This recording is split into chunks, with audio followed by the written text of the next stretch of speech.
I don't know if the podcast will evolve as I am interested in more platforms later or not. I've always been a YouTube girl, and I personally watch all of my podcasts or listen to all of my podcasts on YouTube. So I don't know if creating podcasts in other platforms is even appealing to me, but I do think it's cool when people put them on Spotify and stuff like that. I just don't know if that's for me. If you would prefer that format though, let me know in the comments. But I'm a YouTube girl through and through, so we're starting on YouTube. But aside from all that ramble, today I want to talk about something that is probably quite familiar to you guys, to me, from me, and that is cheerleading. And the topic is going to be why I quit cheerleading, because as many of you may know, I no longer do cheerleading. I used to be a cheerleader at my university. I was a cheerleader at ACU with the ACU Cockatoos, which turned then into the ACU Angels, and I cheered with them for 5 years, which was the length that I studied for my bachelor's degree with them. And then I also cheered after with East Coast All Stars for a little bit as well. So I cheered with East Coast All Stars from, I believe it was 2020 until 2022, 2023 actually. So sounds like not that many seasons. That's probably true actually. Probably only from 2020 till 2023, which is kind of wild to say because I feel like it was forever. It was so many lives. It was honestly one of the best times of my life. When I look back and reflect on my years as a cheerleader or as a cheerleading athlete, they are some of my happiest memories. It is some of my most favorite memories. Some of my favorite times of my life were when I was doing cheer and when I was at cheer. The time that I was cheerleading were my university years. So when I started working full time, that is when I stopped cheerleading pretty much. There was a little bit of crossover when I was training for the global games and when I went to the global games to compete and when I started working full time as a nurse. But I knew that after the season of the global games finished, which wasn't a full Australian length season, I knew that once that competition had finished that I would be retiring. And after that comp I did retire, which was a really difficult cut, but yeah, I'm here to talk about it today and we'll deep dive into why did I quit cheerleading. I feel like I'll just put it out there that no, there wasn't some wild, crazy drama that I had beefed with the gym and it all fell apart. It wasn't like that. There were no interpersonal conflicts that made me leave cheer. It was purely lifestyle, pretty much, and just life. But yeah. When I first joined cheer in 2018, I joined with my university team. I had no idea what cheerleading was or what it was really going to end up like. I just knew that I wanted to make friends, meet people, get involved in some sort of sport, stay fit, stay active. And also I kind of thought that it would be the closest thing to having a dance team in my life, because I had danced as a kid. Not seriously, I've never been a pro dancer or really, really good dancer or anything, but I like dancing. I think it's fun recreationally, as a hobby, for fun. And so I thought I'd love to join a dance team or do a dance class again while I was in uni to stay fit, stay involved, stay active. I don't know, a bit of extracurricular. And my uni at the time did not offer a dance club. They had a cheer club though, and they were at the orientation day of my uni. And I met some girls there and they showed me some really cool videos and they talked about it so positively. And I thought, okay, well, this is kind of what I'm looking for. I want to meet people at uni. I want to make friends. I want to, I don't know, try something new. And so I turned up to that first come and try night in 2018, all those years ago. I was the first year in uni. And I had no idea. I was very, I don't want to say naive because that sounds like it's something negative to come, but very green to it all. And I remember that first training thinking, oh my God, it's so hard. Stunting, lifting a whole person, it's not easy. It's really difficult. I was a main base, and I feel in my heart, I'm always a main base. I know that a lot of people now know me as a flyer, and I flew actually, I was going to say I flew for more years than I based for, but I think it was even. But yeah, I think that a lot of people know me as a flyer because I retired as a flyer, and all of my more, I don't say iconic years, but my more memorable years to many people, from an outsider's perspective, I guess, or someone looking back on it now, it looks like flying. But I started as a main base, and I like feel like your starting position, I don't know, at least for me, the starting position is like the position I am in my heart and soul. So I forever will feel like a main base, I think, as much as I'm like a flyer now, or was. But yeah, I just thought it's so hard, but I was meeting really fun people. I loved the friends that I made through cheer. I loved the physical activity, the reward of hitting the stunt. I loved the challenge. I loved trying new things. And I kind of wanted to prove to myself that I could do it as well, because it was so hard. And I just wanted to stick it through and see if I could actually do it. I wanted to make it onto that competition stage like all the other girls had in previous years, and be proud to wear the uniform and show off some cool things that I'd learned.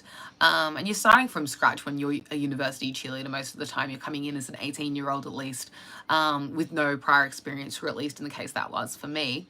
And I thought that I'd just do it for a year. I genuinely thought, that was such a rant, but like I really thought that I would only cheerlead for a year. And it became this like obsession.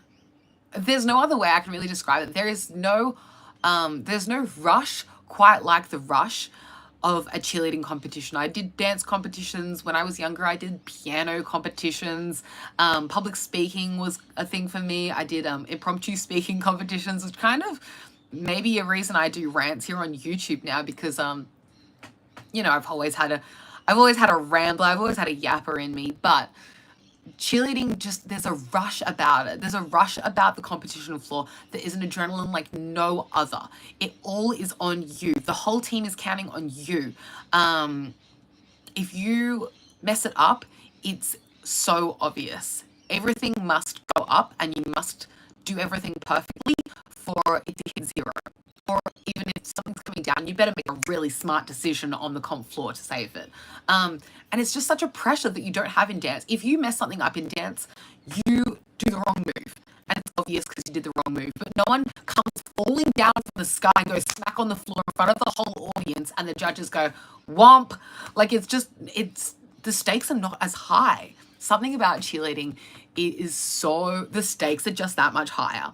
And so I was addicted to the adrenaline of it. I was addicted to the culture of it. I loved the culture of it. It was so positive. I was really fortunate to go to a really in my experience of it at least, but my experiences at my gym was so positive. I felt like through cheer, my coach was a huge influence on this as well. I really want to give credit where credit is due, and I feel like because of his healthy attitude towards the sport and his incredible sportsmanship and mindset as an athlete, that kind of dictated the attitude of the team. And so by my coach, who you've seen in vlogs, Blake, by him having a really positive attitude towards the sport, sportsmanship and competitions, it was just so healthy. And I really respect and admire him for that, because I don't think my experience with the sport would have been the same if I wasn't trained by he was the best coach I could have asked for. I can't even imagine a better coach. He is the cheer coach, but he was my cheer coach, so of course I'm a bit biased, but I really am so grateful that he was my first coach, and he'll forever be he is cheer to me. Anyway, yeah. So I had this incredible experience because of the great culture that he'd cultivated at the ECA Sydney gym. And I was just loving it so much. So I did another year. I loved my friends at cheer. There was no hesitation of whether or not I was going to do another year. So I did another year of All-Star University cheer. And then, this is a bit random, but this is how I actually got into all-star gyms, as in at ECA, not with ACU, is there was a giveaway. This is so random. There was a giveaway for a cheer bag, and so I thought, why not just go to a come and try it, a tryout for the actual gym itself for ECA, because I was familiar with ACU. I loved ACU so much. ACU trained at ECA, and I thought I may as well go to the ECA tryout and see what happens. So I went to the tryout. I think, my memory of this, it was a hot summer's day. I wore my now ex-boyfriend, but my boyfriend at the time's literal baggy shirt, and I think I wore a pair of his underwear as shorts or something really stupid. I was wearing some ridiculous outfit. I just remember wearing a ridiculous outfit, like something that was like not normal clothes for a tryout. But it was just because it was so last minute. I was totally unplanned. I was staying at my boyfriend's house and I needed some shorts, and I borrowed something weird off him, like boys workout shorts or underwear or Skims or something. It was like some weird shorts. And I just turned up because my friend picked me up from his house and drove us there. It was super last minute. I wasn't planning on committing. I kind of just thought, oh, I'll go to this tryout. I pick up this backpack that I'd won from the gym on an Instagram giveaway. They did like this giveaway competition, and I happened to win this backpack, this infinity backpack, which is like a cheer backpack, which is like a super practical backpack that cheerleaders wear because it just like fits everything and you can take it everywhere, and it just like, it's so durable, and like it's a really good backpack. If you're a cheerleader and you're thinking about getting an infinity backpack, I would totally recommend it. Mine lasted me my entire cheer life, and I think I'm going to take it to Europe with me because it's just so practical. Anyway, so I won this backpack and I thought I'll just pick it up and go to the tryout. And at the tryout, they were like, so you're going to do it? And I just thought, why not? So I said yes, and I committed to a team. I was on Harriers, which is a level 3. It was all girl and co-ed depending on the year. I don't really remember. I think it was, yeah, it was all girl at times, it was co-ed at times, but it, regardless, was a non-tumble level 3 open team. And so, yeah, I was on Harriers for, I think, 2 years. Yes, I was on Harriers for 2 years. And every year I was like, this is going to be my last year. I'll just do 1 year on Harriers and then I'll quit. And I was addicted to it. I was addicted to this sport. It is so fun. The friendships that you make as well. This is something else I haven't mentioned this much in this episode of the podcast, but the friendships you make at cheer, it's just like another level of friendship because you have to trust each other in such a way that your lives depend on each other. You are literally either holding someone in your hands and you are trusting that they're not going to jump out your hands and bump your faces on the way down, or you're standing on someone's hands and you're literally trusting your entire life in these people's hands, and you're standing on the platform of just their hands thinking, oh my goodness, I hope these people hold me up. I trust them with my life and they better not drop me on my face. I don't know, it just like accelerates friendships. The friendships are, I guess this is a lot of sports friendships, but there's something about cheer friendships that you're like accelerated in this way. You're also going through these extreme feelings, emotions together of the highs and lows of like hitting the stunt, losing the stunt, dropping, the competitions, that's such a rush, going away for like interstate competitions if you're going to like nationals and stuff, or even internationally if you go international with your team. You just go through so much as a team together. The highs and lows of the sport are so extreme that it just brings you together with your friends in such like an incomparable way. I obviously have other friends in my life that are not from cheer that I'm very close to and that I love, but I feel like through cheer you make so many friends so quickly. There's literally like, I don't know, up to like 38, I don't know what the number is these days, 36, up to like 36 of you on the floor at once. There are 36 people that are like people that all have the same common passion, interest, drive, that you might have other common ground with outside of cheer as well. Like there's just so much lining up for it to be like the perfect catalyst for so many amazing friendships and friendship groups to be built. Anyway, so there's just all these things happening that meant that after my first year of Harry's, which was 2020, I thought, oh, I'll only do 1 year of all-star cheerleading because it's kind of expensive, and then I'll just go back to doing university cheer, or I might quit university cheer because, like, you know, it's just a level 2 team. It's not changing. It's the same level 2 every single year. But I was addicted to it. I loved it so much. I couldn't leave. I did another year of cheer after 2020 because, I mean, 2020 COVID happened. And so the whole year was impacted so much by COVID. And so I wanted to do 2021's All-Star season with East Coast All-Stars, do Harriers again, because my first year with them was so impacted by COVID. And another reason I wanted to do another season with them was because I was originally a main base, as I mentioned, and Blake, my coach, said that I could fly the next year, and that was a totally different experience. I feel like when I went from basing to flying, it was almost like learning the sport learning a new sport. It was like being introduced to the sport all over again because I didn't know anything about flying. I'd seen other people do it and sure I had an idea, but like the psychological battle to stand on other people's hands was crazy. I remember struggling to even just stand up in a prep lib for like so long. The strength that it took to like push your knee out and just stand was so difficult. So it was a whole other ballpark to conquer, and I really wanted to push myself and, you know, achieve it. So I stayed for another season on East Coast All Stars because it was different, so different again from my 2020 season, because in 2021 I was a flyer and it was a real life year. Like we actually went to competitions and actually competed. I don't totally remember what happened at the end of 2021. I don't think we went to nationals. I don't really remember what happened at the end of 2021. I don't know. I can't remember. I feel like something happened, like COVID came back and we didn't go to nationals for some reason. I don't remember, but I do remember that it was a really worthwhile season for me as a person, just as a human being, and also as an athlete, because like obviously I learned so much going from basing to flying. In 2020, my experience with the university team continued because although I'd been basing for 2018 and 2019, so for 2 years I'd been main basing on that uni team, I stayed on the uni team in 2020 because that was the year I actually started flying on the uni team. So at that time I was flying on my uni team and basing on the all-star team. So they were both new experiences. I didn't feel like I was being repetitive at my uni team because flying that team again was so different from basing on that team. So again, I felt like there was more incentive for me to stay in the sport alongside, you know, friends, the routine, the great gym that I was at, the culture, sports, getting involved, fitness, all these other factors that, you know, come with being in a team sport. There was also progression in the sport that was driving me to keep going. So I stayed in 2020 at both All-Star and university. And then the next year in 2021, I said again at both because, I mean, why wouldn't I? I was progressing as a flyer in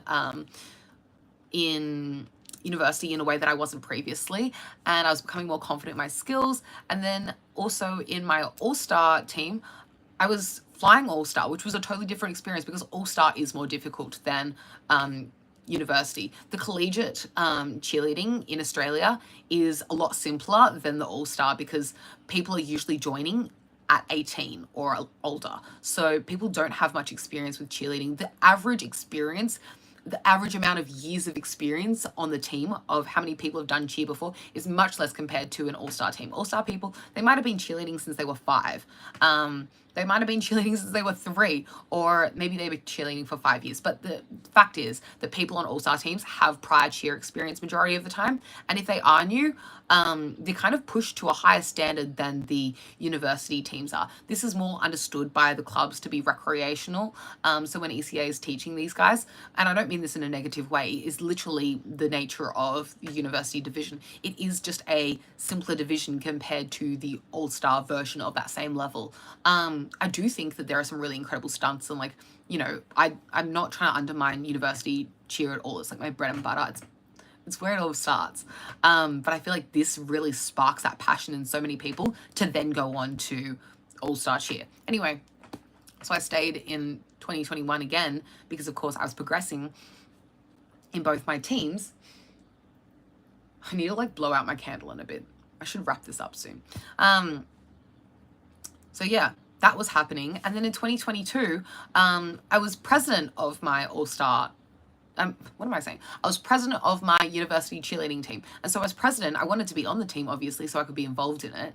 And I just loved it so much at this point that I didn't want to leave. However, that was the year that I did stop doing all-star cheer. So I, in 2022, did not do all-star cheer for the whole season. But then halfway through the season, I got FOMO. And so I rejoined at FOMO tryouts and I did a lower level team. So I did all-star Swifts level 2 non-tumble open. And so that was lots of fun as well because, again, that was a totally different experience because I wasn't a new team again. There were new people to meet. I mean, every season is different, even on the same team. But like my sister joined cheerleading in that year, and so that was very exciting because I got to have the experience of cheering with my sister, which was something that I thought I would never had. I've always said to her, like, I think you love cheer. I think that cheer is an incredible sport, and I think that you would enjoy it. And I don't say that to everything. And I don't say that to everyone because like I don't think that cheer is a sport for everyone, and I don't think everything is for everyone. I think that some people would do really well in cheer and some people would probably not enjoy it so much. And I could just tell that like my sister, if she just got past the fact that I think that she had like that stereotype of cheer being like all like you know, that people perceive it from movies and stuff. And she thought cheer would be all like fussy like that. And so I thought like always that she should try it, and she finally tried it in 2022 when we did Swiss together, and so it was so fun being on a team with my sister. And I don't know, I was older than when I was on Harry's, so I just felt like a different position on the team. The culture was different. I don't know, it was just like a more adult team. We were just an older demographic, and it was really fun to be on that team. Kind of like remember that team in my mind as like summer, spring, warm weather trainings, because it was, you know, FOMO tryouts onwards. It was like the warmer parts of the year. So getting to spring when we all got together and made it all happen and stuff. And so my memories of that team are really, really fun. But yeah, I loved doing Swifts. That was a really fun team. And I flew that team. And yeah, it was just like different people, so it was fun again. And I rejoined because I had FOMO. I was already doing university at that time, but I just wanted more because I love the sport so much. And then after that came Hawaii tryouts. So I tried out for Hawaii for the Global Games team, and I got into the level 2 team for that. And I went to Hawaii, and I knew that Hawaii would be my last team because I'd graduated uni at that point. After I was president of my uni's team in my final year of study, I graduated. And so that was the end of university cheer for me. I couldn't continue because I was no longer a university student. And you can continue as like a member of exec, even if you're not on the team. But I didn't feel the need. I felt like it was time to pass on the baton to the next person, and so I left uni cheer, and I have many, many fond memories of uni cheer forever now. I'm so grateful that I did that, and if anyone ever asks me like, I'm considering it, should I do it, I always say yes, because it's some of my favorite memories of my life, and it's how I met some of my favorite friends that I'm still friends with to this day. But yeah, what was I going to say? With Hawaii, I knew that it would be my last team, so the season ended in like, I don't really remember. I want to say like March or April. I don't really remember, but the season ended very early in the year after we'd come back from Hawaii. Hawaii was our last time together as a team, and after that there was no more training or anything. And so I knew that it would be like pretty strategic for me to join this team as like a last hurrah, because I'd get to go to an international comp. I'd get to like, you know, see my friends and get one last hurrah over the summer. I'd get to train. I'd get to continue hustling through my first beginning of my new grad rotation. And then I would go to Hawaii, have a wonderful holiday to celebrate the end of cheer, and that would be the end. And so that's what happened. I retired from cheer mostly because it's pretty difficult to do cheerleading as well as being a nurse. I have a rotating roster, so I work, you know, day shifts, afternoon shifts, so morning, afternoon, and night shifts. So there's 3 different versions of a shift that I can work. It's pretty difficult to make sure that I'm always working a regular schedule just to make sure that cheerleading fits in. You can't just skip out on cheer practice, you know, you have to really attend every single practice, and I don't want to be like an inconsistent team member. And also aging, like, not to sound grim, but my ankles were pretty shot at the end of like flying. Some people cheer for years and years and years, and their bodies are just built for that, but my ankles were really paying the price. I was really struggling to stand up in libs, especially when I was more tired, and it was getting really, really difficult to engage my ankle to lock into place to be able to stand up in a lot of like stunts, particularly extension stunts where the back spot wasn't able to like hold my ankle into place for me. It was just becoming really, really difficult with my ankles. If you ever see some of the like stunts I did towards the end, like my ankle is like literally shaking in the position, and it was just no longer practical for my body. I wish I could have gone on and on forever, and if I could, I probably would, because I love cheer, but also I did feel like I was going into a new stage of my life as well. You know, I was leaving this university cheerleading kind of lifestyle and going into my full-time work grown-up lifestyle. And as much as that's really sad, because I loved my cheerleading era and my uni era, it was like the time of my life, it's okay to have change, and change has been good for me. I'll talk about that probably in another episode.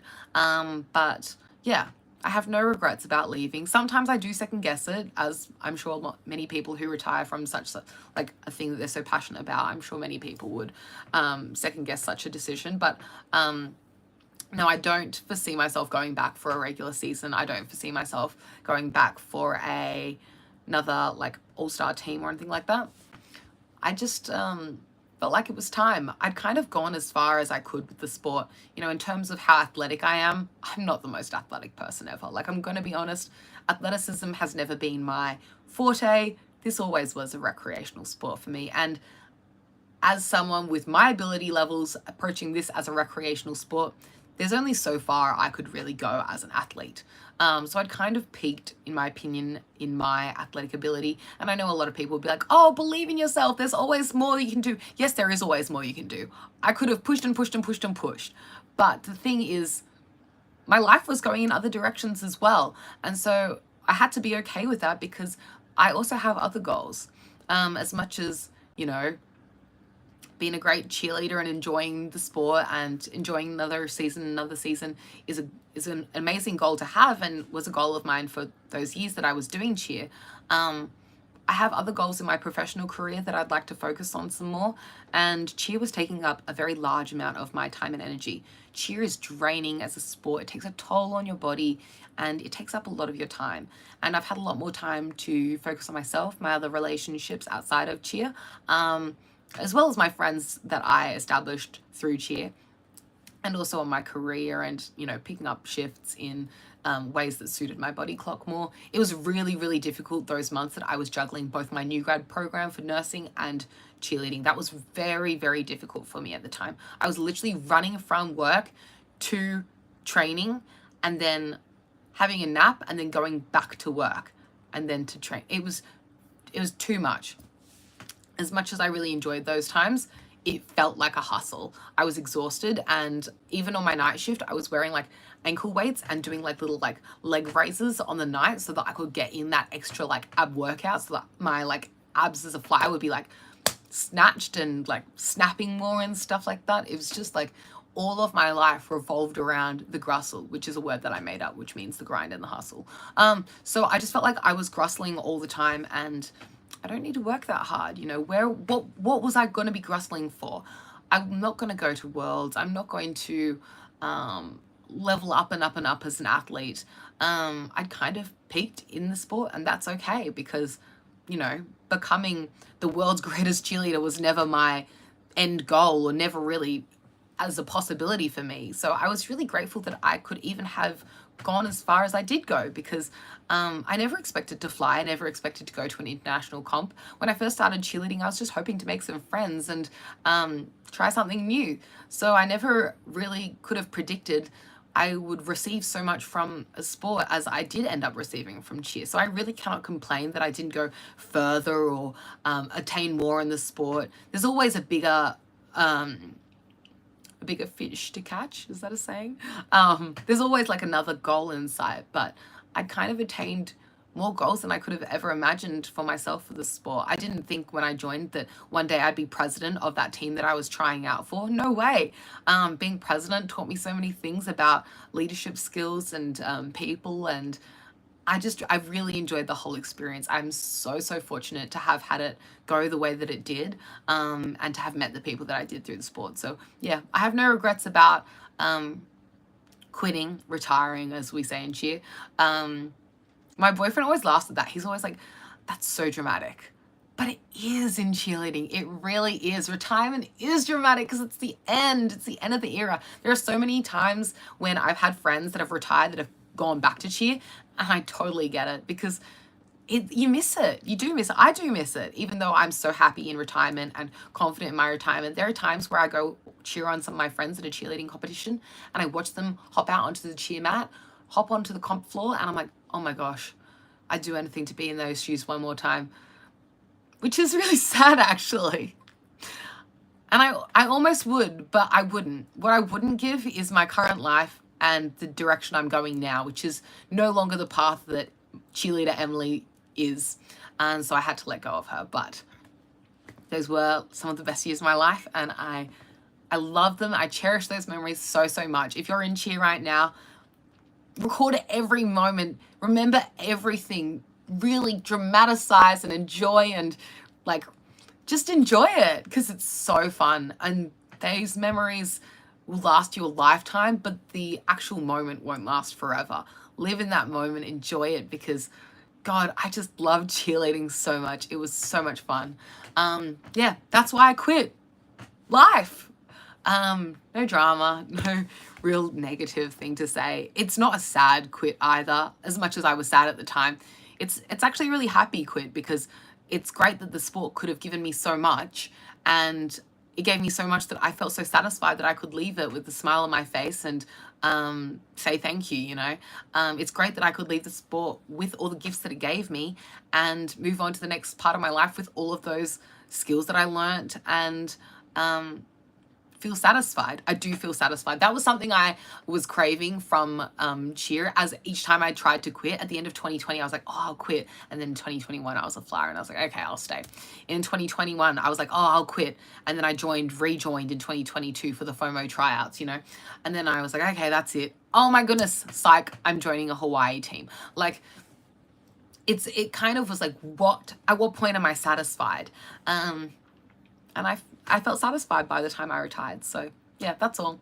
Yeah, I think that's going to be it for this episode of the podcast. Episode 1, why I quit cheerleading. It sounds so much more dramatic than it really was. But I've been trying to quit for a long time, honestly.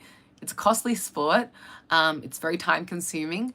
And yeah, I'd been trying to quit, but I just loved it too much to quit for all those years, until it literally became impossible with my body, my lifestyle, my career, and yeah, I love cheer very much. Thanks for watching this episode or listening in. If you enjoyed it, you can give me a thumbs up. Leave me a comment down below if you have any suggestions of things you'd like to hear me talk about, anything you'd like to see from me, any videos you'd like to see me make. Yeah, let me know in the comments down below. I'm interested to hear from you. You can follow me everywhere at EmilyTeacher20. I'm most commonly active on Instagram and here on YouTube, but I do occasionally post on other platforms such as Pinterest or Tumblr or whatever as well. You can follow me on those platforms if you're interested. Otherwise, I'll catch you here next time for another episode of my podcast. Thanks for watching, guys, for listening.